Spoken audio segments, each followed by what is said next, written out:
Ano to? My God, kinabahan ako. Kala ko na-hack na ako, guys. So, ito na nga, naloka ako. So, 11 p.m. Nag-log out yung Facebook ko. So, kala ko na-hack ako. So, alam mo yung feeling na lahat na nakalink dyan, tinawag ko na, pati brilyante ko, tinawag ko na para lang mabuksan yung account ko. Diyos ko, di pa tayo subusweldo.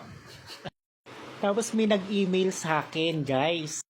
Ito yung nag-email sa akin, guys. Taga Mandaluyong yung nag-open ng Facebook ko. So, nasa isip ko, nahack talaga ako, guys. So, hindi talaga ako natulog, guys. My God, kala ko nahack na ako. Tapos, alam mo yung feeling na na mag-login ka, pero nakalimutan mo yung password mo. Tapos, alam mo yung feeling na send ng code, walang dumarating, almost 1 hour na.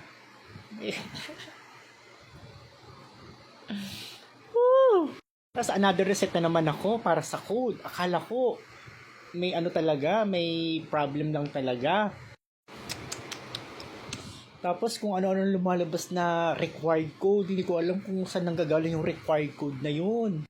Tapos 2:00 na ng madaling araw, di pa ako natutulog para lang ma-recover ko tong account ko, guys.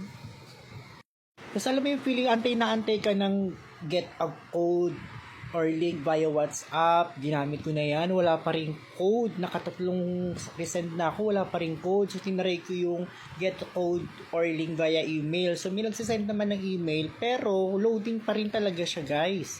Tapos tinaray ko yung get a code or link via SMS. Wala rin talaga nagsisend ng code. So kinakabahan na ako. Kakaantay siguro alauna na, ay 1 oras na, hindi pa rin.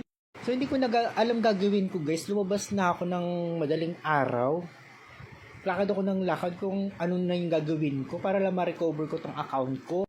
Tapos, kabado 20 ka, kapapalit mo ng password. Nakalimutan mo na yung una mong password. Tapos, another palitan naman ako ng password, guys. Tapos, may nabasa ako na 2-factor authentication ata yun or kung ano yun. Mag-upload ka lang pala ng ID para sa identification mo para lang ma-open mo yung Facebook mo. So, yun ang ginawa ko, guys. Nag-upload ako ng ID. So, nung nag-upload ako ng ID, nasa isip ko, nakapag-upload na ako before kay Facebook ng ng ID ko para ma-monetize ka. Tapos pala, ni-required din pala ni Meta ngayon din yung pag-upload ng ID. Hindi ko alam kung bakit. So, basta kinabahan ako, guys. Kabado 20 ba kayo lahat?